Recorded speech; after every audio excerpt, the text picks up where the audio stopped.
السلام علیکم every one. جنت کے پتے ناول کی یہ 21 ایپیسوڈ ہے. چلیے شروع کرتے ہیں. وہ گھبرا کر پلٹی اور دروازے کی طرف لپکی. ڈور ناپ بامشکل اس کے ہاتھ لگا. اس نے زور سے ناپ کھینچا، پھر گھمایا، مگر بے سود. دروازہ باہر سے بند کیا جا چکا تھا. اوپن دا ڈور.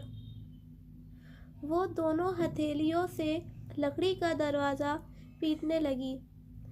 ساتھ ہی وہ خوفزدہ سی دبی دبی آواز میں چلا رہی تھی، شہزادوں کے جزیرے پر خوش آمدید.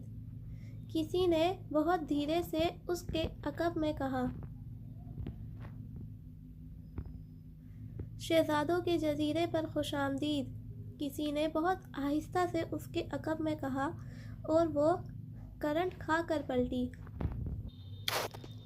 لابی تاریک تھی، البتہ اندر کی سمت مڑتی راہداری کے آخری سرے پر کوئی ٹمٹماتی سی زرد روشنی دکھائی دے رہی تھی. وہ آواز بھی وہیں سے آئی تھی. اس نے پلٹ کر آخری بار دروازے کی نوک گھمایا. اب اسے اس محل سے نکلنے کا کوئی دوسرا راستہ تلاش کرنا تھا. جو بے وقوفی وہ کر چکی تھی اسے انجام تک پہنچانا ہی تھا. وہ آنکھیں سکیڑ کر اندھیرے میں دیکھتی آگے بڑھی. تاریک راہداری کے اس پار کوئی بڑا سا کمرہ تھا، شاید لانگ روم. گپ اندھیرے میں وہ زرد سی موم بتیوں کی روشنیاں وہیں سے آ رہی تھیں. کون؟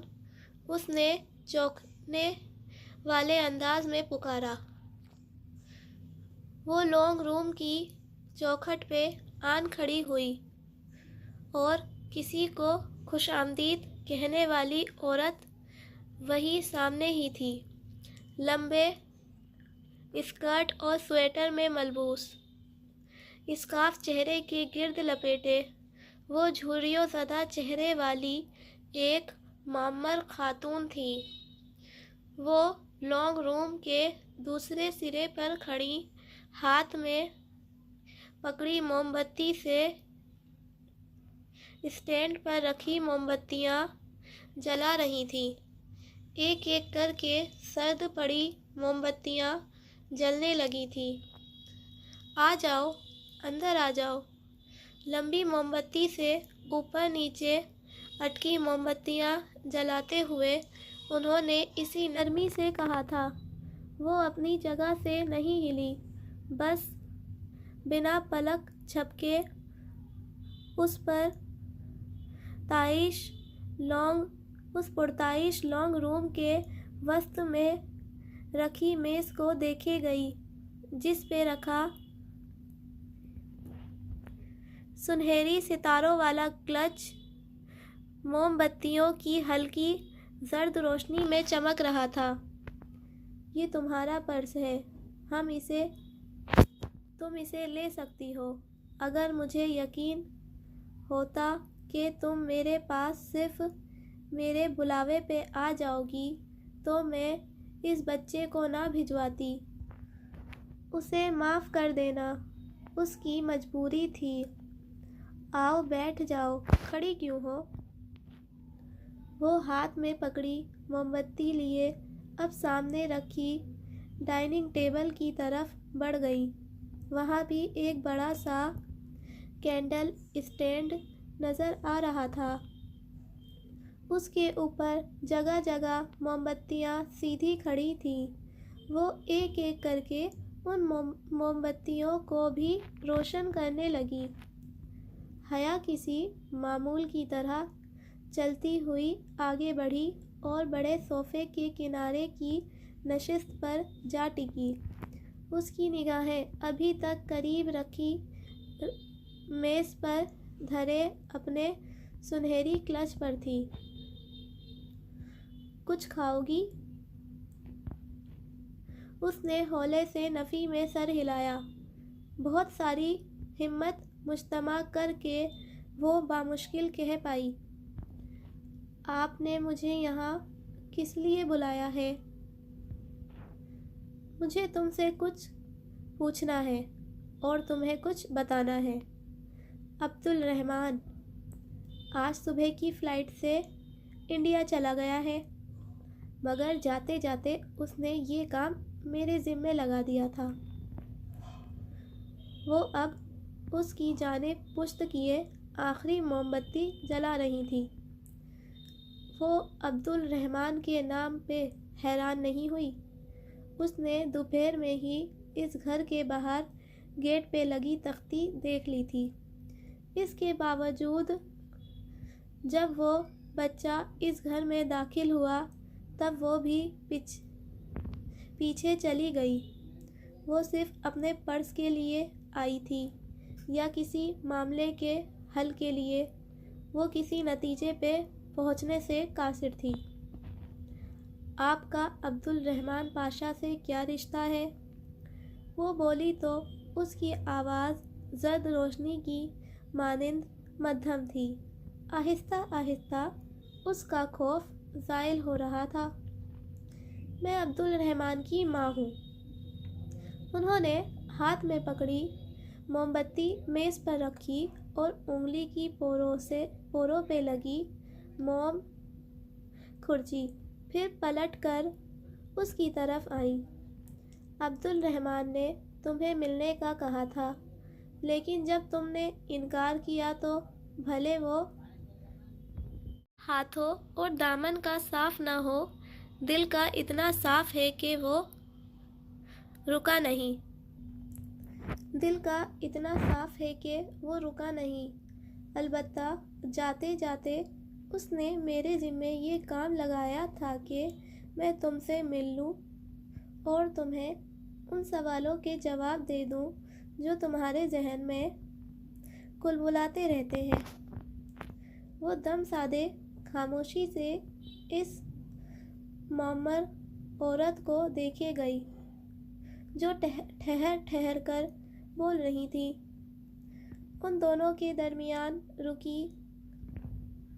رکھی کارنر ٹیبل پر ایک فوٹو فریم رکھا تھا۔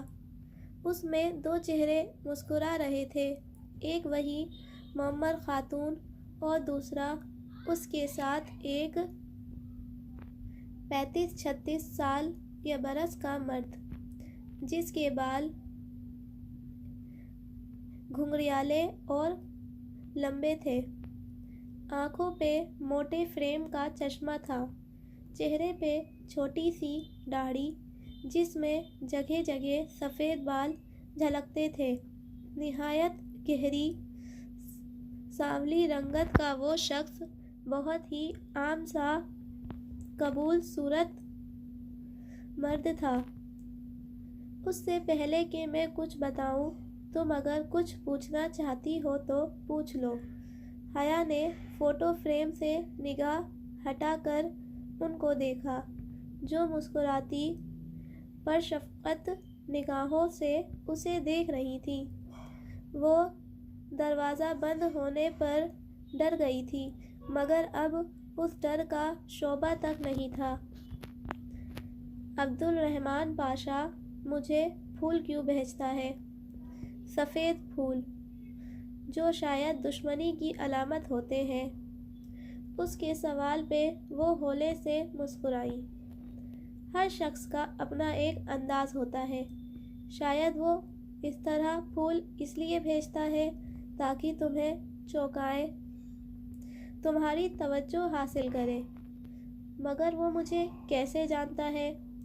اس نے اپنی الجھن سامنے رکھی جو اس کو مسلسل پریشان کیے ہوئے تھی۔ میں تمہیں یہی بتانا چاہتی ہوں۔ انہوں نے ایک گہری سانس لی۔ دسمبر میں تم نے کسی چیریٹی ایونٹ میں شرکت کی تھی۔ وہ اسلام آباد میں اس وقت اسی ہوٹل میں تھا۔ وہاں اس نے تمہیں پہلی بار دیکھا تھا اور اسی رات پہلی بار تمہیں پھول بھیجے تھے۔ ایک دم سے اس کی 2-2.5 ماہ کی بے چینی کا اختتام ہو گیا۔ اسے فورا سے یاد آ گیا جس رات اسے سبانجی کی طرف سے سلیکشن کی میل آئی تھی۔ اسی دوپہر اس نے یہ چیریٹی لنچ اٹینڈ کیا تھا جو زارا کی کزن کی کسی اسٹوڈنٹ فیڈریشن کے تعاون سے منعقد کیا گیا تھا۔ اس میں شہر کے کئی بزنس مین اور دیگر بااثر شخصیات نے شرکت کی تھی۔ وہ اور زارا بھی یوں ہی چلی گئی تھیں۔ یقیناً اسے عبد الرحمن پاشا نے وہیں دیکھا ہوگا۔ یہ ممکن تھا۔ تمہیں وہ ڈولی نامی خواجہ سرا تو یاد ہوگا۔ اسے عبد الرحمن نے ہی تمہارے تعاقب پہ لگایا تھا۔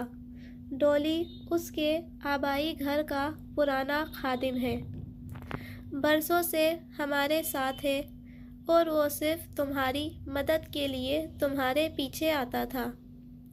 جہاں تک تعلق ہے اس میجر کا جس کو تم نے اس کی ماں اور بہن کے سامنے بے عزت کیا تھا، اس کی مدد بھی عبد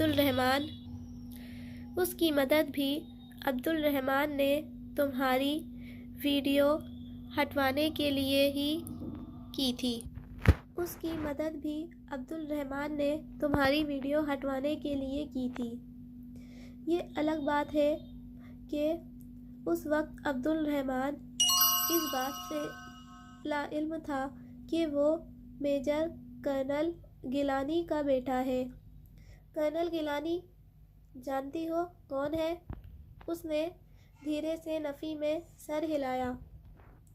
کرنل گیلانی وہ تھے جس کو تمہارے پھوپھا نے ملک چھوڑتے ہوئے اپنے کیس میں پھنسوا دیا تھا۔ بے گناہ ہوتے ہوئے بھی کرنل گیلانی نے کئی سال سزا کاٹی اور گو کہ وہ بعد میں رہا ہو گئے تھے۔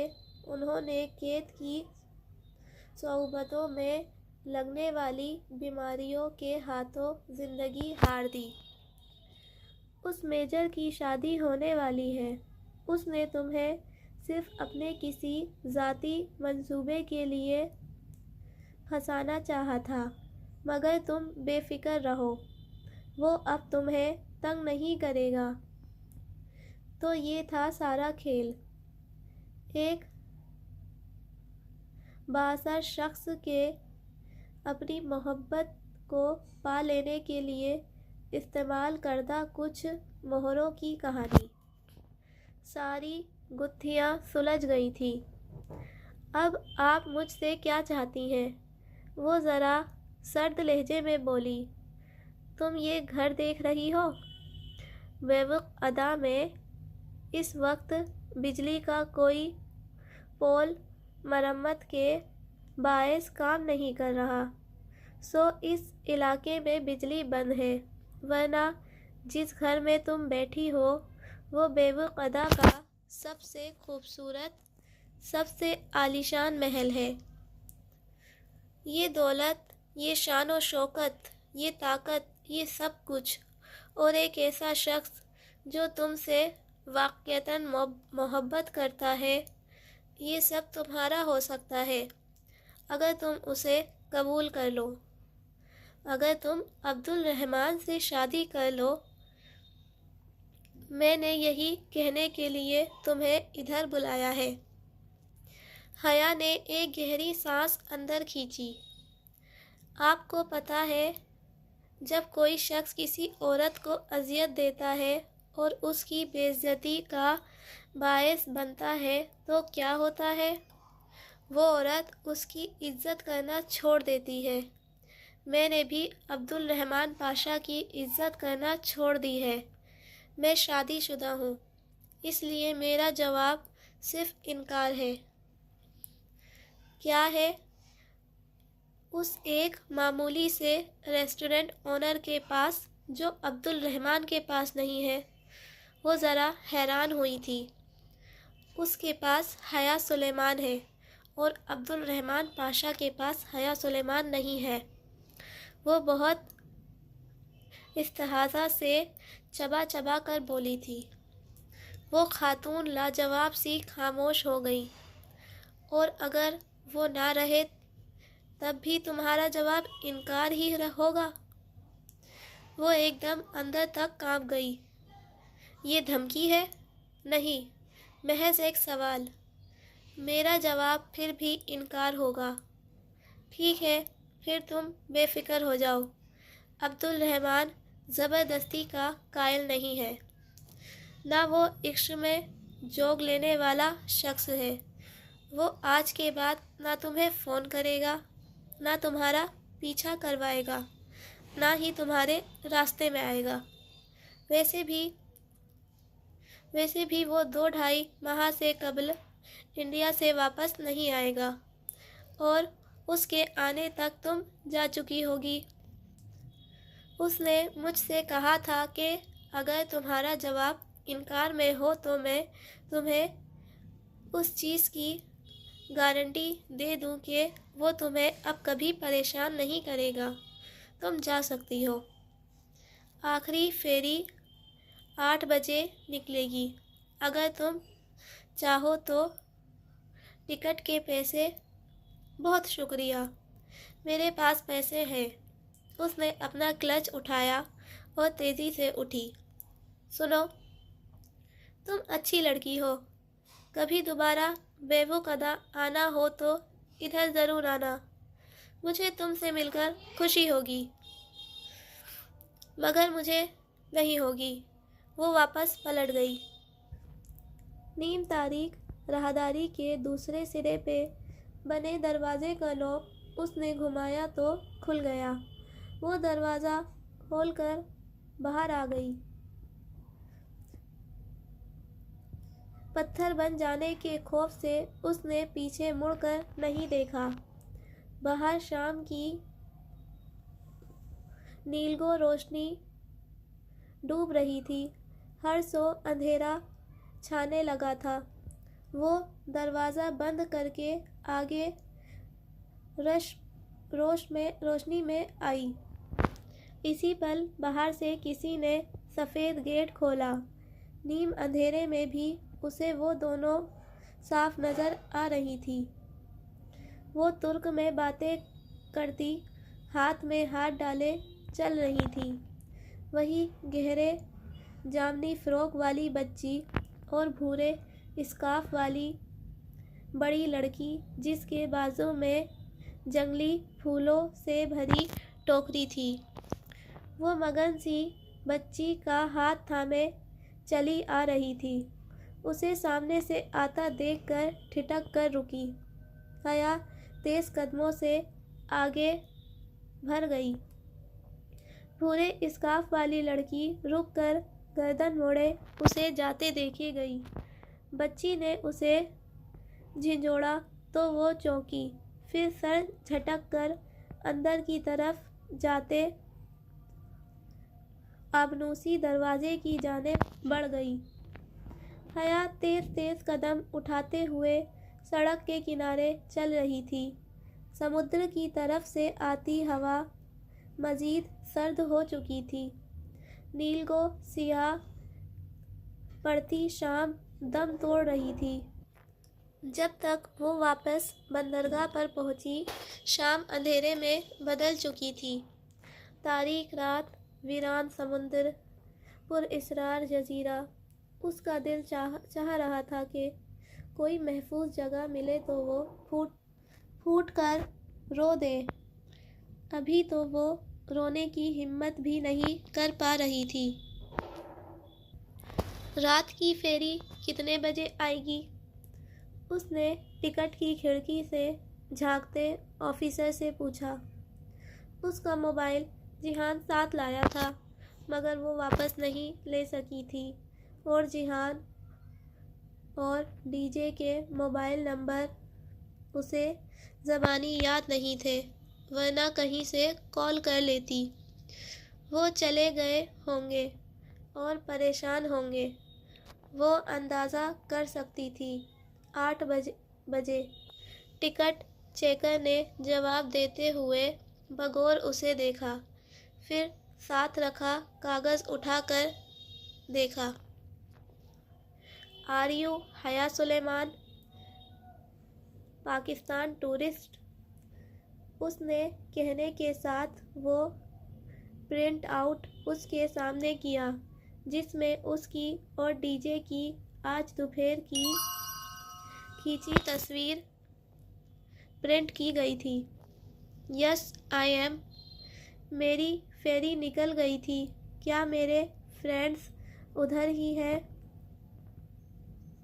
فرد جذبات سے اس کی آنکھیں ڈبڈبا گئی تھیں۔ اس نے سوچ بھی کیسے لیا کہ وہ اسے چھوڑ کر چلے گئے ہوں گے۔ Police station. Come to police station. اور جب وہ پولیس آفیسر کے ہمراہ پولیس اسٹیشن پہنچی تو اندرونی کمرے میں اسے وہ دونوں نظر آ گئے۔ ڈی جے کرسی پہ سر دونوں ہاتھوں میں تھامے بیٹھی تھی، جبکہ جیحان انگلی اٹھائے درستی سے سامنے بیٹھے آفیسر سے کچھ کہہ رہا تھا۔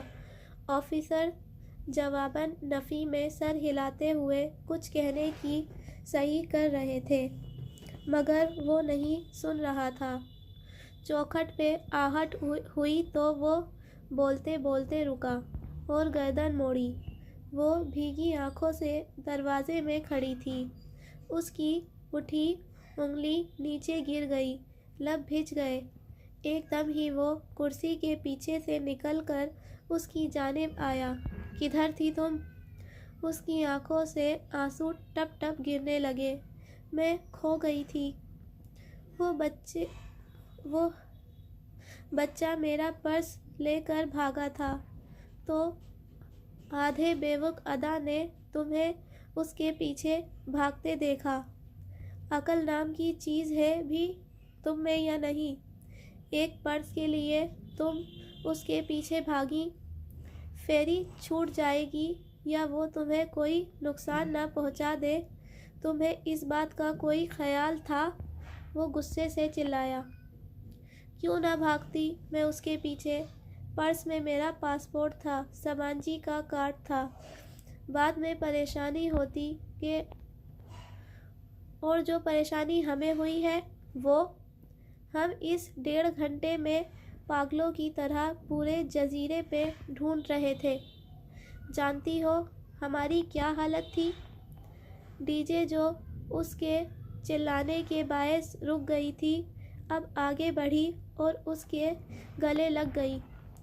حیا تم بالکل پاگل ہو۔ اس کی آنکھیں رونے سے متورم تھیں۔ وہ دونوں پھر رونے لگی تھیں۔ حد ہوتی ہے غیر ذمہ داری کی۔ آئندہ میں تم دونوں کے ساتھ کہیں نہیں جاؤں گا، وہ بھرنا کر کہتا واپس پولیس آفیسر کی طرف پلٹ گیا۔ وہ ابھی تک روئے جا رہی تھی۔ اسے پتہ تھا کہ واپسی پہ جیحان کی بہت سی باتیں سننی پڑیں گی۔